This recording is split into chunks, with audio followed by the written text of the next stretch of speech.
Ya, bismillahirrahmanirrahim. Assalamualaikum warahmatullahi wabarakatuh, sahabat Cordova yang dimuliakan Allah Subhanahu wa taala. Ini kita bersama Ustadz Nanang dari Pesantren Al Nurul Iman dari Cikalontang. Masya Allah. Tadi habis dikeluarkan materinya. Dikeluarkan materinya, yaitu darahnya. Darah yang mana? Darah di kaki. Ini udah disepat nggak apa-apa nih? Lepas nggak apa-apa? Ya, beres. Ya beres itu karena rambutnya. Ini lepas nggak apa-apa. Jadi lewat 5 menit 10 menit juga aman. Ini dipas dulu tadi dengan diagnosa apa? Diagnosa itu darahnya dingin. Gejalanya apa? Gejalanya itu dia sering merasa pegal di areal sini, betis, dan riwayatnya itu HNP saatnya. Dulu nyeri cangkeng di sini, nggak hilang-hilang. Ini yang harus diperhatikan sama pasien-pasien HNP ya. Jadi HNP itu tidak akan bisa langsung hilang langsung. Wis, profesional gitu. Satu dulu. Kopinya kita datang dulu. Nah, ini kopi apa namanya? Bukit Panjang Rayangan. Ya, Panjang Rayan. Iya, ini kita kalau teman-teman Cordova mau main, kita di sini ada yang favorit. Kopinya favorit, Masya Allah. Yang kamu buat saya aja. Masya Allah. Mantap. Nah, ini jadi teman-teman yang kemarin banyak nih pasien-pasien abu peroksida tuh. Iya. Jadi untuk sahabat-sahabat Cordova bisa nikmatin kopi segar di sini. Kalau main ke sini tuh enaknya pagi atau sore. Jadi jangan siang-siang, kalau siang-siang panas. Tapi juga sedia ada kopi dingin di sini. Ya, kembali kepada masalah HNP ya. HNP itu tidak bisa sembuh satu kali terapi atau satu kali treatment terapi itu sembuh, nggak bisa. Non stand. Kenapa? Karena permasalahannya banyak. Selain sarafnya itu kejepit, juga aliran darahnya juga bermasalah, suhu darahnya juga bermasalah. Kayak Ustadz nih, Ustadz tinggal di daerah Cikalontang ya. Cikalontang kalau Tasik itu ada daerah yang agak termasuk dingin. Ya Ustadz ya, mandi 3 hari juga nggak apa-apa. Nggak mandi 3 hari itu nggak apa-apa. Karena dingin. Nah, itu jadi prinsip kita seperti kemarin sudah materi-materi kemarin sudah kita sampaikan, bahwasanya kalau di lingkungan dingin darahnya harus panas. Ya, di lingkungan dingin darahnya harus panas. Kalau darahnya dingin, ikut dingin juga, maka ada muncul penyakit. Gitu. Jadi kenapa pasien ada yang boleh dibekam, ada yang nggak boleh dibekam? Ini nih. Jadi kalau kejepit sarafnya karena di lingkungan yang dingin, otomatis dingin itu sudah masuk pada darahnya. Kalau dia dibekam basah, dia ambil darahnya lewat bekam itu nggak kena. Yang dilakukan apa?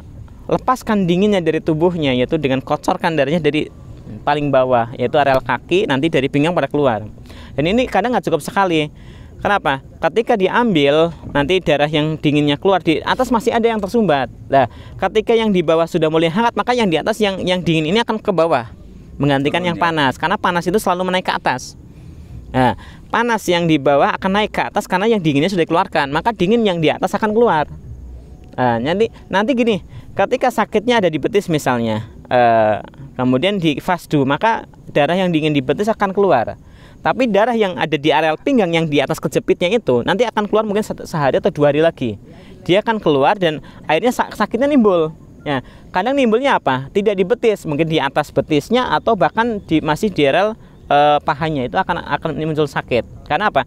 Karena tidak langsung jatuh. Bisa juga karena dia posisinya sering melakukan aktivitas berdiri atau duduk, itu juga akan langsung jatuh ke betis lagi sehingga betisnya pegel lagi. Makanya tadi ketika nyupir pun pegel lagi. Kenapa? Karena masalahnya bukan di betis, masalahnya di darah dingin yang di pinggangnya masih ada. Nah, ketika darah dingin yang di pinggangnya masih ada, itu akan masih terasa lagi. Ketika duduk di kendaraan atau sedang berlari atau habis loncat, itu akan terasa lagi. Dan ini untuk pasien-pasien HNP harus sangat sekali bersabar, dan qadarullah kan banyak yang sembuh juga. Cuman masalahnya treatmentnya ini. Treatmentnya itu harus dilaksanakan berapa kali, nanti harus diapain gitu kan. Treatmentnya ya, pelaksanaan treatmentnya apa gitu. Apakah harus fasdu terus gitu, ataukah harus bekam bukan darah terus gitu. Kayak tadi di bekam api itu mengencerkan. Jadi bekam api untuk kasus kasus apa namanya HNP itu tuh mengencarkan. Makanya yang dikeluarkannya pun harus darah yang bekunya, itu darah dinginnya. Dan ini sangat sekali perhatian. Jadi untuk pasien-pasien HNP yang belum full sembuhnya, insya Allah akan sembuh ketika darah yang mengalir itu adalah darah hangat, darah panas, dan bukan darah beku. Dan untuk antisipasinya gimana? Karena beliau tinggal di daerah dingin. Nah, di daerah dingin berarti asupan makanannya yang bisa menghangatkan darah. Banyak konsumsi daging ya. Dagingnya panas, ya daging panas ya. Tapi jangan jeroan itu lemak. Iya. Sering ngopi juga ya. Sering ngopi dan sering jahe. Jahe. Oh iya. Jahe, janda heran. Ini Ustadz yang ngomong ya, bukan? Boleh kalau ada jahe daftar. Jadi kalau untuk masalah-masalah HNP, selain di treatment kejepit sarafnya, HNP-nya juga perhatikan di mana dia tinggal, memperhatikan lingkungannya. Di mana dia tinggal, kalau lingkungannya dingin, oh berarti kecenderungan darahnya otomatis ketika dia sakit pasti darahnya dingin. Kalau yang lingkungan panas darahnya ikut panas. Kalau HNP nggak kerasa. Berarti kecenderungan apa? Di sisi lain ada HNP yang disebabkan karena kecenderungan darahnya dingin, ada juga HNP yang disebabkan karena kecenderungan atau kebiasaan tidur di kasur empuk.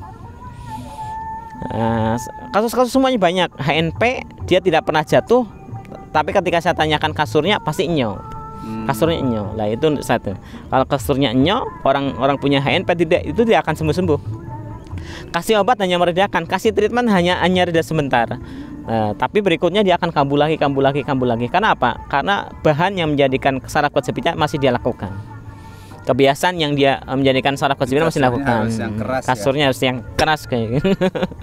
Nah itu cuman coba kalau kita perhatikan ini ya, perhatikan orang-orang pedalaman tuh. Orang-orang pedalaman tidak ada penyakit stroke, tidak ada penyakit kejepit saraf, tidak ada, walaupun mereka kehidupannya agak keras padahal sering membawa berat-berat, tapi tidak ada orang lumpuh. Tidak ada orang lumpuh. Kenapa? Karena mereka tidurnya tempat keras. Seharian mereka sarafnya tertekan oleh beban-beban berat dari pekerjaan, ketika tidur menjadi rileks lagi. Tetapi kita yang kerjanya nyantai di perkantoran, tidak pernah bawa beban-beban berat, ketika kita tidur kasurnya empuk, justru itu yang menjadikan saraf kejepit. HNP. Di posisi tidur juga ya. Posisi itu pengaruh. Jadi selain tadi ya suhu lingkungan mempengaruhi juga HNP. Ketika ada trauma saraf, juga tentang tempat tidur kita ketika terlalu nyok juga menjadikan kejepit sarafnya lebih lama tidak sembuh-sembuh. Dan juga untuk masalah-masalah tentang darah dingin itu dan berhubungan dengan HNP, ketika HNP-nya sembuh, dia akan pindah dulu. Pindahnya kemana? Ada yang pindah ke bawah dan ada yang pindah ke atas. Pindah ke atas itu jadi vertigo, pindah ke bawah jadi pegal yang tidak hilang-hilang. Tapi tidak ada HNP menjadikan kegagalan fungsi, itu nggak ada. HNP itu adanya kelemahan fungsi. Ini membedakan antara kegagalan fungsi dan kelemahan fungsi. Jadi kelemahan fungsi misalnya jantung lemah, lambung lemah, liver lemah, itu dari HNP bisa. Tapi kalau kegagalan fungsi, penyakit jantung sampai sumbatan itu nggak bisa. Bukan dari HNP. Ya, untuk sahabat Cordova, perhatikan kalau kita punya keluhan HNP, perhatikan bukan treatmentnya saja, bukan pengobatannya saja, tapi aplikasi kita di luar, di rumah, di lingkungan. Coba kita tinggal di mana dan kita tidur di mana. Barakallahu fi. Assalamualaikum warahmatullahi wabarakatuh.